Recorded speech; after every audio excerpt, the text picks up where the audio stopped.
அதெல்லாம் டீட்டெயில், அதெல்லாம் யோசிக்கணும். ஆனால் குற்றவாளிகள் அடையாளம் கண்டப்பட்டு தண்டிக்கப்பட்டால் அவர்களிடமிருந்தே பெரிய தொகையை பெறலாம். ஏன்னா 48 லட்சம் குடும்பத்தினுடைய எதிர்காலத்தோடு விளையாடி இருக்காங்க. அவங்க சாதாரண ஆட்களாக இருக்க முடியாது. மிகப்பெரிய பின்னணி அவர்களுக்கு இருக்கும். மிகப்பெரிய பின்னணி இல்லாமல் இந்த மாதிரி பிப்ரவரி 12ஆம் தேதி ஒரு சட்டம் நாடாளுமன்றத்தில் நிறைவேற்றப்படுகிறது. அதை அடுத்து 2 நிகழ்வுகள் உத்தரப்பிரதேசத்தில் மட்டுமே நடந்திருக்கேன். இழப்பீடு வழங்கப்படும்னு சொல்லியிருக்கோம். இழப்பீடு எப்படி வழங்குவது, எவ்வளவு வழங்குவது, அதெல்லாம் யோசிக்க வேண்டியது.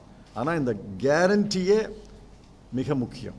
இழப்பீடு வழங்க வேண்டும். ஏன்னா எத்தனை குடும்பங்கள் இந்த ரயில் டிக்கெட்டு, பஸ் டிக்கெட்டு, தங்குற இடம், பயிற்சி, அதுக்கெல்லாம் எவ்வளவு ரூபா செலவழிச்சிருப்பாங்க. அந்த தொகையாவது இழப்பீடு செய்யணும்ல.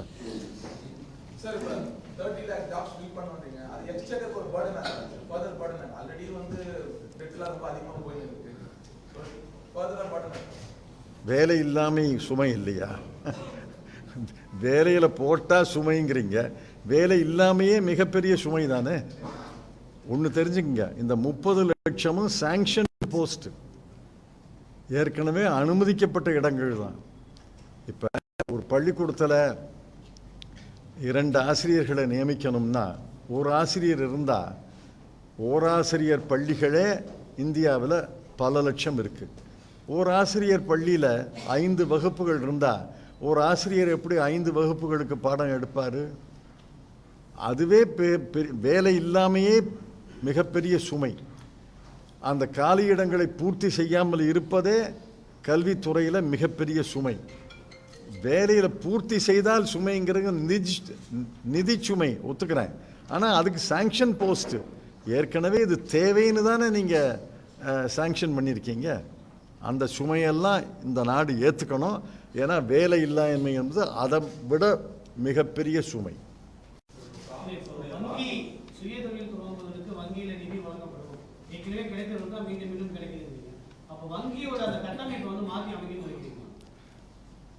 வங்கியுடைய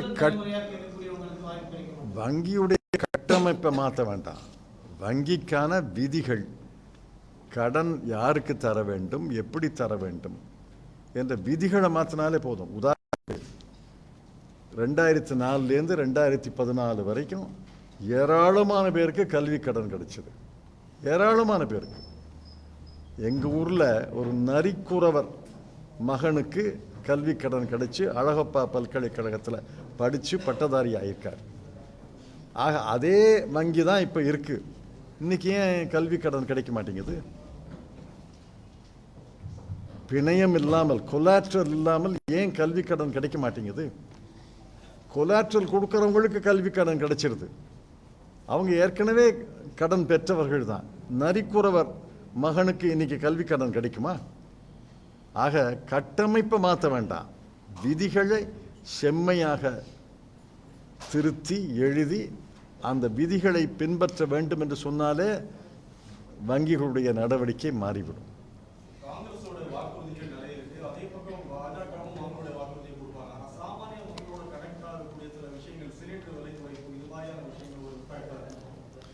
சிலிண்டர் விலை குறைப்பை நான் வரவேற்கிறேன். பிரதமர் 100 ரூபா குறைச்சிருக்கார். அது போதாது. நான் மீண்டும் ஆட்சிக்கு வந்தால் 100 ரூபா கூட்ட மாட்டேன்னு சொல்லணும். அவர் 100 ரூபா குறைச்சவர் மீண்டும் ஆட்சிக்கு வந்தால் இந்த குறைத்த 100 ரூபாயை கூட்ட மாட்டேன்னு சொல்லட்டுமே. 2014க்கு முன்னாடி குஜராத் முதலமைச்சராக இருக்கபோது பாரதிய ஜனதா கட்சியுடைய பிரதமர் வேட்பாளராக அவர் முன்னிறுத்தப்பட்ட போது என்ன சொன்னார்? பெட்ரோல், நாங்கள் ஆட்சிக்கு வந்தால் பெட்ரோல் 50 ரூபா, டீசல் 40 ரூபா. செஞ்சாங்களா? ஒவ்வொரு இந்திய குடிமகனும் வங்கி கணக்கிலையும் 15 லட்சம் போடுறேன்னு சொன்னாங்க. போட்டாங்களா? 2 கோடி ரூபா வேலை தர்றேன்னு சொன்னாங்க. ஆண்டுக்கு 2 கோடி வேலைகளை தருகிறோம் என்று சொன்னார்கள். செய்தார்களா? ஆக தேர்தலுக்கு முன்னாடி 100 ரூபா குறைக்கிறதுங்கிறது தேர்தலுக்கு பிறகு 100 ரூபா கூட்ட மாட்டேன்னு சொல்லணும். இல்லை, வயநாடு அரசியல் கொள்கைகளை பற்றி பேசுவோம். ஆமாம், தேர்தல் வாக்குறுதி இல்லை, போன தேர்தல் வாக்குறுதியிலே சொல்லியிருந்தோம் ஜிஎஸ்டி 2.0. இந்த ஜிஎஸ்டி சட்டம் பிழையான சட்டம், தவறான சட்டம். இந்த சட்டத்தை முன்மொழிந்த போதே நாடாளுமன்றத்தில் திரு அருண் ஜேட்லி அவர்களை பார்த்து நாங்கள் எல்லாம் சொன்னோம், இந்த சட்டத்தை கொண்டாடாதீங்க, ஜூலை மாதம் 1 தேதி கொண்டாடணும்னு ஒன்று விதி கிடையாது, 3 மாதம் தள்ளி போடுங்க, புதிய வரைவு சட்டத்தை தயாரிங்க, நாங்கள் பார்க்குறோம், அப்புறம் நிறைவேற்றும். இல்லை நான் ஜூலை 1ஆம் தேதியே கொண்டாடணும். அதனால தான் நள்ளிரவில் நாடாளுமன்றத்தை கூட்டி மேளமெல்லாம் அடித்து இந்த சட்டத்தை கொண்டாந்தாங்க. இந்த சட்டம் பிழையான சட்டம்.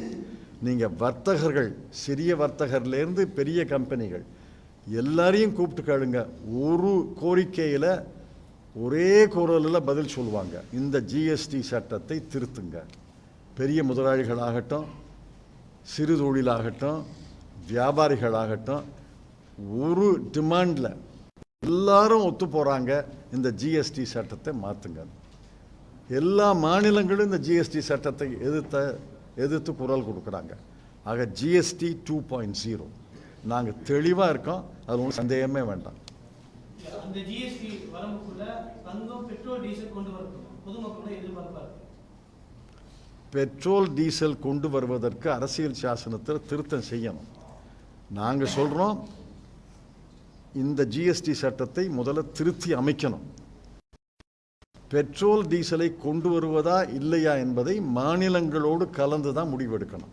ஏன்னா மாநிலங்களுக்கு இன்னைக்கு மிகப்பெரிய வருவாயே மதுபானத்தை தவிர பெட்ரோல் டீசல் தான். மாநிலங்களை கலந்து முடிவெடுக்கணும். தமிழ்நாட்டிற்கு அடுத்தடுத்த பிரதமருடைய வருகை மக்கள் மத்தியில் ஒரு பெரிய ஒரு உற்சாகத்தை கொடுக்குது அப்படின்னு பாஜக சொல்றாங்க. இது ஏதாவது ஒரு தேர்தல் எதிரொலியாக இருக்குமா? மக்கள் மத்தியில் உற்சாகம் இருக்கா தெரியாது. ஆனால் பத்திரிகைகளெல்லாம் 8 காலம் 6 காலம் 3 பக்கம் போடும்போது உங்களுக்கு மத்தியில் உற்சாகம் இருக்குன்னு நினைக்கிறேன். நீங்கள் தயவுசெய்து அவரை ஒரு கேள்வி கேட்கணும்.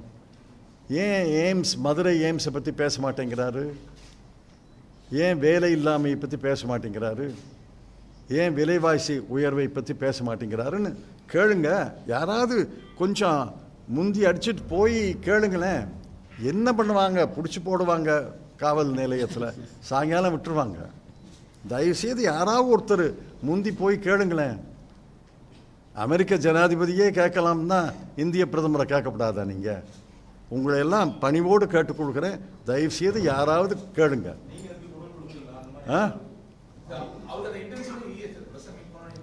நீங்கள் கேளுங்க, உரத்த குரலில் கேளுங்க. என்ன பண்ணுவாங்க? ரொம்ப மோசமாக பண்ண மாட்டாங்க. சாயங்காலம் வரைக்கும் போலீஸ் ஸ்டேஷனில் வச்சுருப்பாங்க. நாங்கள் வந்து உங்களை கொண்டாந்துருப்போம்.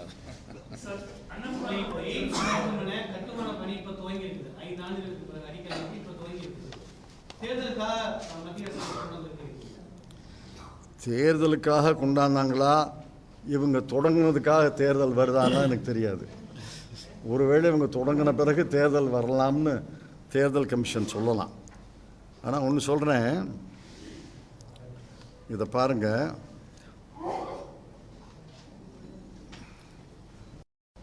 அதாவது கடந்த பிப்ரவரி மாதம்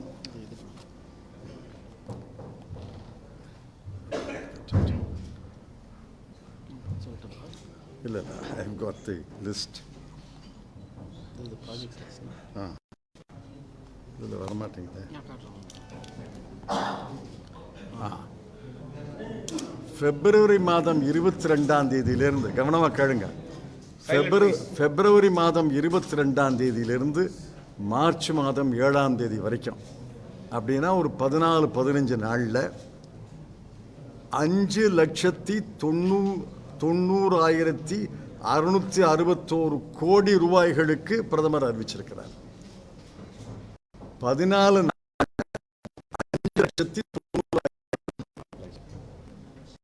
கோடி 5,90,000 இல்லை, 5,90,000 கோடி.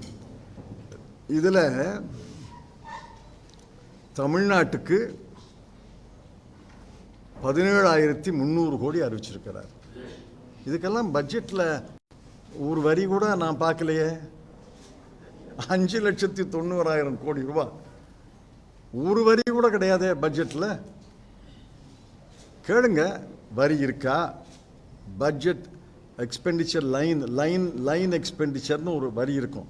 ஒரு திட்டத்துக்கும் ஒரு வரி இருக்கும். ஒரு வரி கூட நான் பார்க்கல. நீங்கள் யாராவது பார்த்துருந்தீங்கன்னா சொல்லுங்கள். ஒன்று. ரெண்டாவது, பணம் ஒதுக்கியிருக்காங்களா? முடிய போகிற பட்ஜெட்டில் ஒதுக்கியிருக்காங்களா, இல்லை வரப்போகிற ஆண்டு பட்ஜெட்டில் ஒதுக்கியிருக்காங்களா? எனக்கு தெரிஞ்ச வரைக்கும் இல்லை. ஆனால் இவர் 5,90,000 கோடியை 14 நாளில் அறிவிச்சிருக்கிறார். இன்னும் அறிவிக்க போகிறாரு. அறிவித்து முடித்த பிறகு தான் தேர்தல் அறிவிப்பாங்க.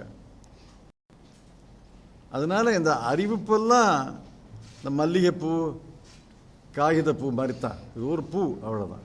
பாதகம் செய்பவரை கண்டால் நாம் பயங்கொள்ளலாகாது பாப்பா. மோதி மிதித்து விடு பாப்பா, அவர் முகத்தில் உமிழ்ந்து விடு பாப்பா. அண்மை செய்திகளை உடனுக்குடன் தெரிந்து கொள்ள இணைந்திருங்கள் இயம்நாடு தொலைக்காட்சியுடன்.